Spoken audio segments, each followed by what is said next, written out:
Assalamualaikum Sobat SPD. Oke, jadi ini channel yang saya sudah rubah ya, jadi channel perjalanan spiritual. Oke, mungkin Sobat sudah lihat video-video sebelumnya, saya dengan Ustadz Sogi juga. Waktu itu saya di Rukiah juga, terus yang di benerin kundalininya ya Ustadz ya.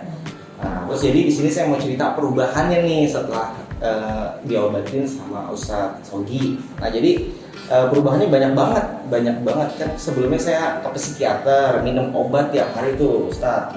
Terus nah setelah dari sana kan Ustadz Sogi bilang udah nggak usah minum lagi kan obatnya kan, karena kan ya nggak bagus juga gitu minum obat terus. Itu memang saya sempat stop dulu Ustadz, stop berapa hari, cuman akhirnya karena mau berobat lagi ke sana ya saya minum aja dulu. Jadi biar di sana nanti kalau misalnya ditanya saya minum gitu kan. Cuman saya juga bilang ke dokternya pas ketemu sesi dokter lagi, saya bilang boleh nggak diminum gitu. Cuma kata dokternya tetap harus diminum, dia tetap harus. Terus dia gambarin kenapa harus diminum, katanya otak saya tuh udah seimbang kimianya. Ya itu kan ilmu dokter ya, ya saya hargai aja. Cuman sepulang dari situ ya saya ambil lagi resep obatnya, tapi jujur aja saya nggak minum karena saya merasa udah lebih baik gitu. Jadi yang kemarin tangan sekitarnya kuat gitu, alhamdulillah sih dibilang udah hampir hilang 95% lah ya, udah mulai hilang. Nah dari sana juga mulai sadar banyak banget Ustaz. Jadi yang negatifnya mungkin setelah dibersihin itu yang positifnya pada datang.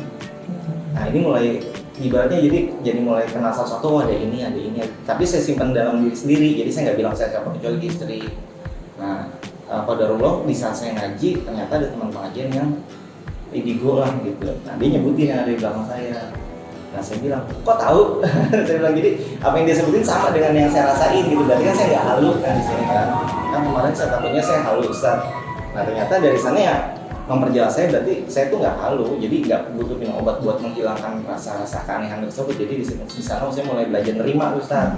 Ternyata dari mulai menerima hal tersebut membuat kondisi saya justru makin baik gitu. Jadi nggak stres lagi, nggak mikirin ini siapa, ini kenapa, bisikan-bisikan ya. Di situ juga bisa mulai filter mana bisikan yang buruk, mana bisikan yang baik gitu kan. Kemarin kan ada bisikan yang jahat melukai orang lah, melukai diri sendiri. Itu alhamdulillah hilang karena ya saya mengikuti yang positifnya gitu jatuhnya.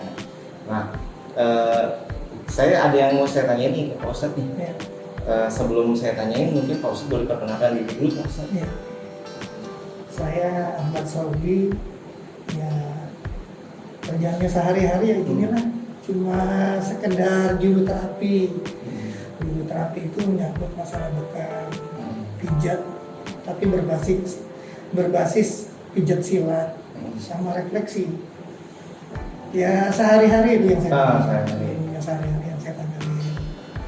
Ya terkait persoalan masalah hal yang tadi diceritakan, kita kan pegangannya tidak lepas dari unsur agama.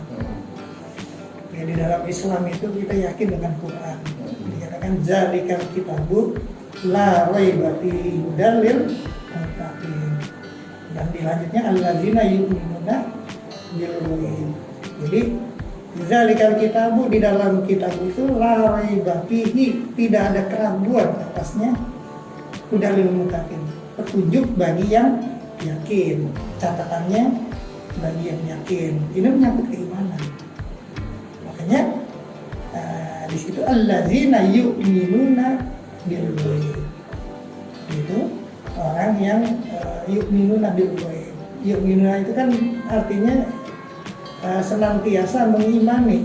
Itu karena fi'ilnya mudhari itu terus sampai hari ini masih berlangsung. Yu'minuna bil ghaib. Yakin terhadap yang gaib. Jadi yakin terhadap yang gaib bukan cuma zaman Nabi dulu. Karena kalimat kata-katanya itu yu'minuna sampai hari ini, sampai masa depan, sampai kiamat. Itu senantiasa sedang dan akan. Sedang dan akan kan artinya terus-menerus itu. Jadi kalimatnya itu kita ini meyakini hal yang gaib itu jadi kategori wajib. Kita yakin kepada yang gaib karena itu menyangkut kepada masalah keimanan. Tapi juga yakin yang gaib itu juga nggak boleh berlebihan.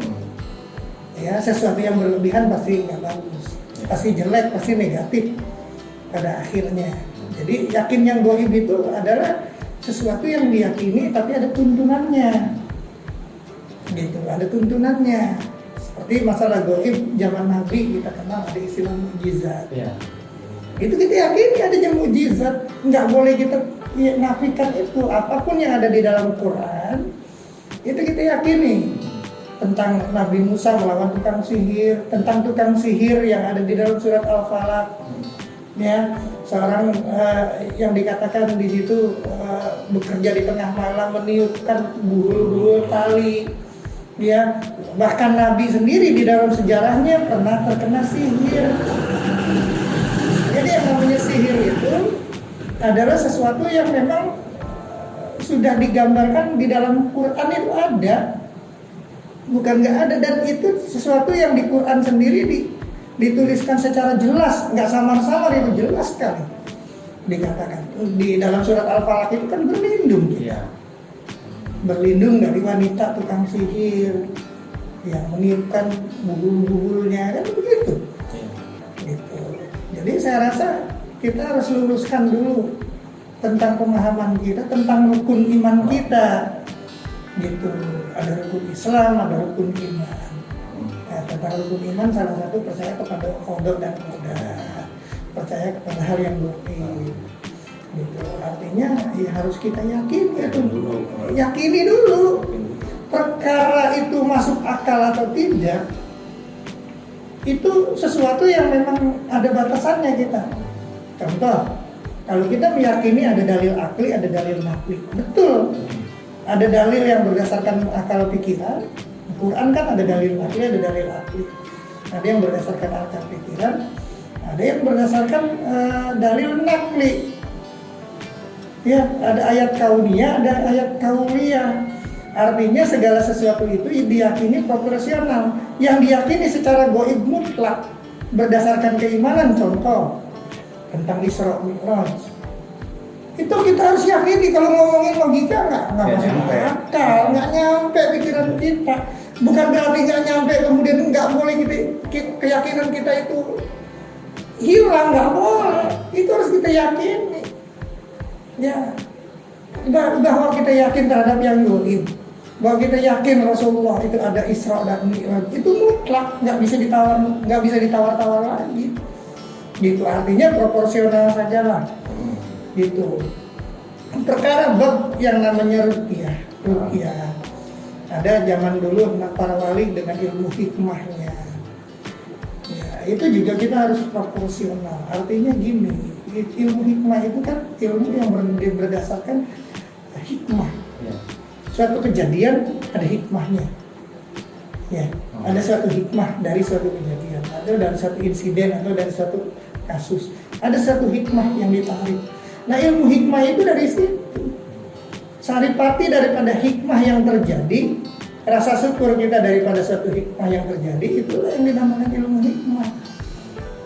Dan ilmu hikmah itu bukan untuk dipamerkan di media sosial, ini bukan, itu nanti jatuhnya untuk kesombongan.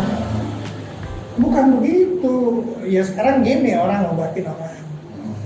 Ya ada yang, apa sih bedanya di ruqyah dengan ilmu hikmah? Sebenarnya sama-sama ilmu ruqyah juga.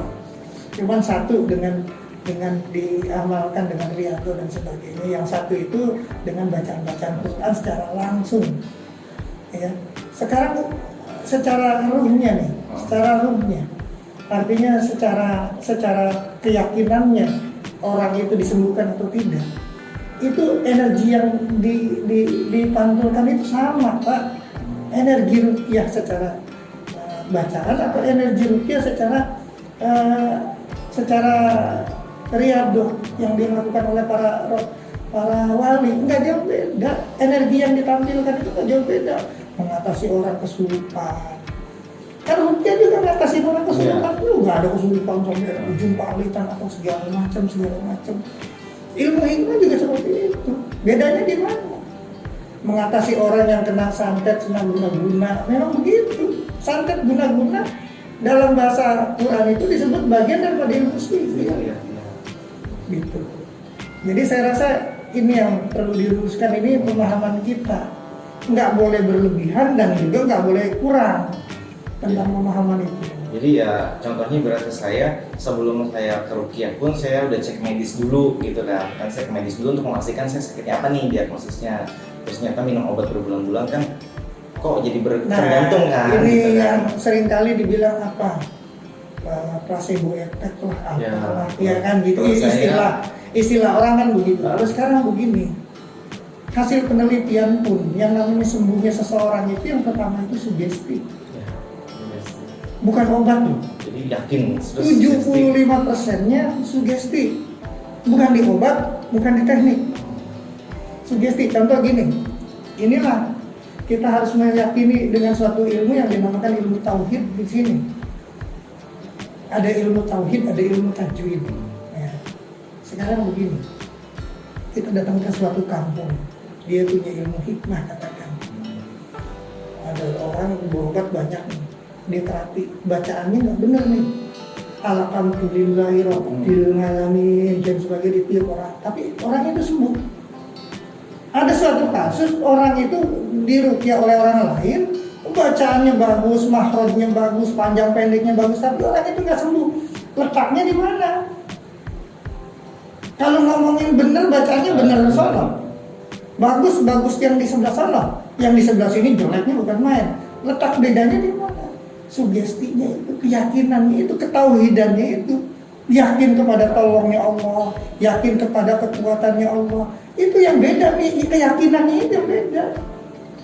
Sekarang orang nggak yakin dengan kekuatan Allah, dengan bacaan-bacaan atau apapun, haknya Allah untuk memberikan kekuatan, untuk memberikan perlindungan, untuk memberikan pertolongan, itu haknya Allah melalui siapapun. Perantaranya bisa dari siapapun. Sekarang begini, nggak usah jauh-jauh. Kita ngomongin ustadz, kiai, apa segala macam. Gelar itu tidak menentukan kadar ketakwaan seseorang. Kadar keimanan seseorang bukan dari gelarnya. Nggak peduli dia gelarnya ustadz, dia gelarnya kiai. Allah nggak lihat itu. Yang Allah lihat apa? Ketakwaannya. Emang ente bisa ngukur takwanya seorang ustadz, takwanya seorang kiai sama tukang sampah, sama pemulung, sama tukang bakso, tukang tahu, tukang tempe, bisa diukur? Nggak bisa. Nggak bisa kita tentukan siapa yang lebih beriman, nggak bisa. Siapa yang nanti bakal masuk surga, nggak bisa. Karena banyak faktor. Contoh, ada faktor yang bikin bangkrut seseorang. Seseorang itu jadi bangkrut. Menurut Rasulullah, orang yang bangkrut itu yang bagaimana? Ya kan?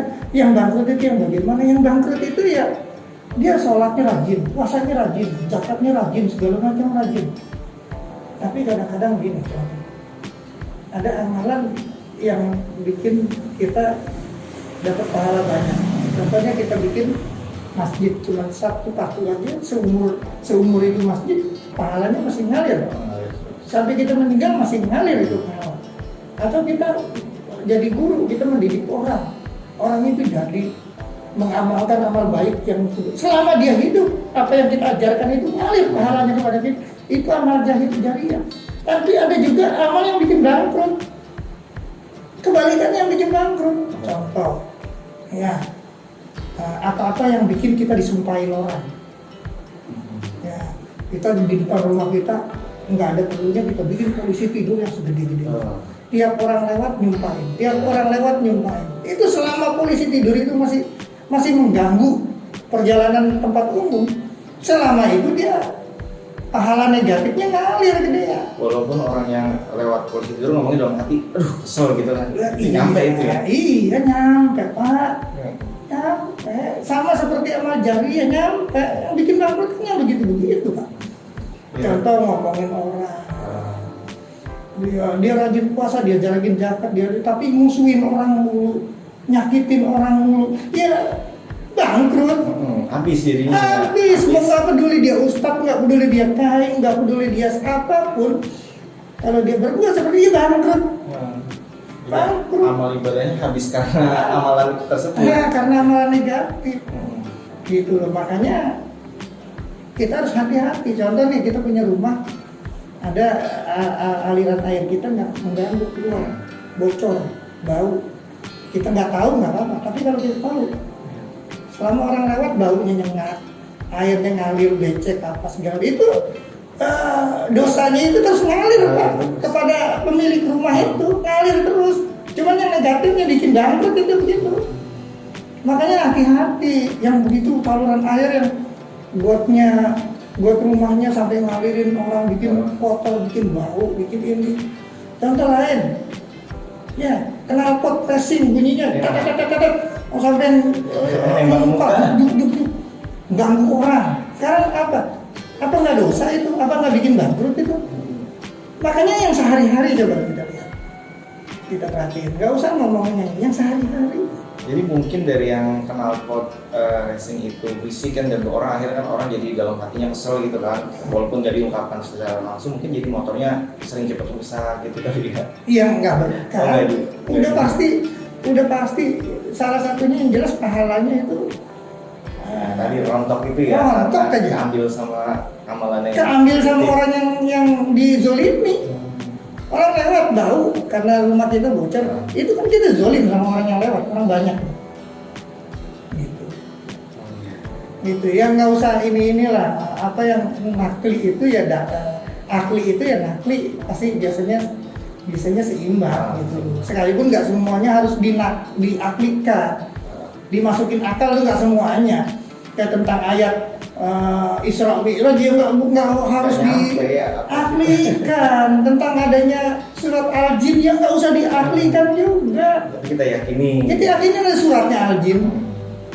Emang kalau begitu ada surat Al-Jin itu ceritanya tentang siapa? Tentang sapi? Kan enggak. Kita yakini yang goib yang sehari-hari. Contoh, ini kipas angin. Dia bisa ada tenaga. Yang menggerakkan ini kelihatan enggak? Tapi kita bisa rasain enggak? Begitu kita sentuh kan nyetrum. Ada energinya, enggak kelihatan. Yang gerakin tangan kita ruh. Ini kita kalau nggak ada ruh, mati kita ngayak kita nilainya. Nah, ruh itu kan goib. Masa kita nggak yakini juga? Dari kipas angin juga kan muter. Terus ada anginnya kan nggak kelihatan. Nggak kelihatan juga. Anginnya goib juga. Goib. Gitu. Tapi yang perlu dipahami tentang masalah jin dan manusia itu kan dikatakan wa ma khalaqtul jinna wal insa illa liya'budun.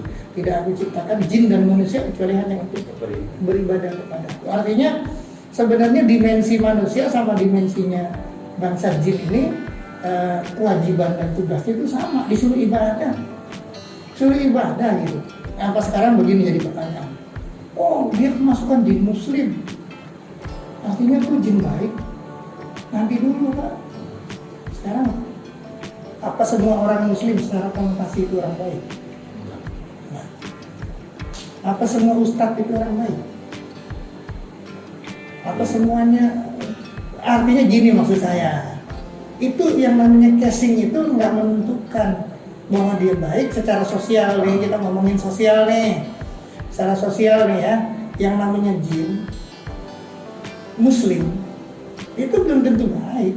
Banyak orang muslim yang jadi preman, yang jadi maling, yang jadi penjahat, banyak. Tapi orang kafir juga banyak. Sama jin juga begitu, tidak mengkategorikan dia baik kalau dibilang jin muslim, belum tentu juga. Jadi mungkin sebutannya jinnya jenis fasik. Masuk kan? Ya susah, karena gini. Kalau yang namanya manusia itu kan dikelompokkan 3. Yang pertama zalika kitabul la raiba fihi hudal lil muttaqin allazina yu'minuna bil ghaib. Yang kedua, wa minan nasi may yaqulu amanna billah wal yawmil akhir. Mengaku dirinya beriman kepada Allah sampai akhir dan hari akhir. Wallahu mu'min, tapi dia enggak beriman. Yang ketiga, innal ladzina kafaru sawa'un 'alaihim anzarahum am lam tunzirhum. Ini semua ada di surat Al-Baqarah. Yang pertama orang mukmin, yang kedua orang munafik, ngaku dengan beriman, tapi kata Allah, wallahu bimu'minin, kamu tidak beriman sama sekali. Yang ketiga, kafir. Yang dikatakan orang munafik gimana sih? Apa dia nggak sholat? Apa dia nggak zakat? Apa dia nggak puasa? Apa dia nggak lain-lain? Bisa jadi dia puasa, bisa jadi dia zakat, bisa jadi dia sholat. Tapi yang menentukan dia menentukan munafik atau tidak, tindakannya. Jadi sholat jalan, mabok jalan. Nah, tindakannya itu Maksud saya tindakannya, Oh, perilakunya. perilakunya seperti ya itu Rasulullah dulu orang munafik contohnya Abu Sofyan. Rasulullah nggak bisa bilang, lu munafik, hidungnya ditunjuk lu munafik, nggak bisa seperti itu, karena itu suatu sikap di mana ranahnya nanti ada ranah yang nggak bisa disentuh secara tindakan gitu. Contohnya sekarang begini, nggak usah jauh-jauh, orang mukmin mau pakaiannya bagaimana kan? Emang kita orang ini bisa tegur, kalau nggak dikatakan apa-apa kita bisa tegur, baju lu seksi bener sih, nggak bisa kan? Yang begitu-begitu nggak mungkin Pak. Itu jatuhnya hak asasi nanti. Hak yang nggak bisa kita ini kan gitu kan? Hak asasi. Tapi kalau ngomongin ranah agama ya nggak masuk gitu. Ada banyak hal gitu. Contoh lainnya ya banyak. Sekarang orang muslim mau minum, dan selama nggak diikatkan hubungan saudara, dari kita bisa bilang nggak boleh minum. Itu dilarang, haram. Kalau berantem nanti Nggak bisa. Nggak bisa, makanya saya bilang tindakan dikatakan orang itu munafik atau tidak bukan dari masalah perjalanan di agamanya, sikap dan tindakan itu dikelompokkan dia munafik atau dikelompokkan dia orang mukmin. Allah cuma ada dua jalan dikasih sama kita, wahadainahu najdain, aku tunjukkan kamu dua jalan. Jalan yang pertama para tahamal aku mendaki lagi emang susah. Ujiannya ya susah. Masalah lingkungan, ujian kita. Masalah rumah tangga, anak, istri, mertua, banyak ujian kita untuk menjadi orang mukmin beneran. Banyak. Itu. Wah, kalau kita benar-benar idealis ya, idealis kita ini ingin menjadi dan kita bisa idealis gitu kan. Idealis tuh harus ya, di dalam agama harus idealis. Nggak bisa enggak, harus idealis. Karena kalau kita nggak idealis, agama kita diinjak-injak, agama kita dinista, agama kita dihina, kita diam aja. Kita kan nggak idealis, harus idealis. Contohnya itu. Tapi juga nggak boleh berlebihan. Kalau boleh berlebihan dan nggak boleh juga merasa diri paling benar, kelompok kita paling benar, kelompok lain salah semua, itu juga nggak boleh. Masing-masing punya peran sendiri-sendiri. Yang ada di bagian, ada yang berjuang di partai, selama dia lurus, selama dia benar, selama yang diperjuangkan agama betul-betul tulus dari hatinya, dia berjuang demi agama melalui bidang politik, benar dia ya. Atau dia di bidang orang suka bikin konten YouTube, selama dia benar, selama dia yang macamnya sama begitu juga, itu tidak dia berjuang di situ. Masing-masing diperlukan. Al-Islamu kal jasadi wahid. Islam itu seperti tubuh yang satu. Ada yang jadi kepala, ada yang jadi tangan, ada yang jadi kaki, ada yang jadi badan, ada yang jadi semua unsur saling melengkapi. Nggak bisa bilang tangan nggak berguna, yang berguna kepala. Nggak bisa kepala yang lebih berguna, tangan yang lebih berguna, nggak dengan tangan nggak bisa makan, nggak bisa ini, mulut yang lebih faedah, nggak bisa. Semua saling melengkapi. Karena kalau nggak lengkap, cacat. Iya, nggak ada kaki nggak bisa jalan. Nah, cacat kan? Cacat. Jadi logikanya kita ini memang satu tubuh dan saling melengkapi. Ya jangan beda mazhab kemudian jadi musuhan, apalagi jadi beda perbedaan-perbedaan yang sifatnya ini jadi musuhan, beda politik musuhan. Gitu. Beda politik ya biasa aja, selama ini niat dia benar, dia yakin. Gini, orang masuk dalam suatu organisasi ini diyakini benar. Hati nuraninya bilang ini benar, ini lurus, ini berjuang demi agama. Ya, dia berjuang di sini mati. karena keyakinan dia benar. Ini ngerti nggak? Iya. Ya hatinya sah. Sahih. Tapi kalau ya, institusinya dianggap salah, Iya, salah. dia nggak yakin, lain cerita. Jadi pertama dari niat siap gitu ya. Iya, keyakinan. Keyakinannya yang dijalanin benar. Kita berusaha untuk menjadi orang benar kan. Kita berusaha untuk menjadi orang yang berbuat baik. Kita berusaha untuk menjadi orang yang benar. Itu kita berusaha kita. Kalau nilai kan orang dan orang nggak ada yang sempurna. Iya. Kita nggak menuntut orang itu untuk sempurna. Tapi juga kita juga nggak bisa nutup mata dari kesalahan yang fatal gitu. Orang ada berbuat salah yang fatal ya kita nggak bisa tutup mata juga gitu. Kita kan ada sandarannya agama. Itu Pak. Oke. Itu yang saya tahu.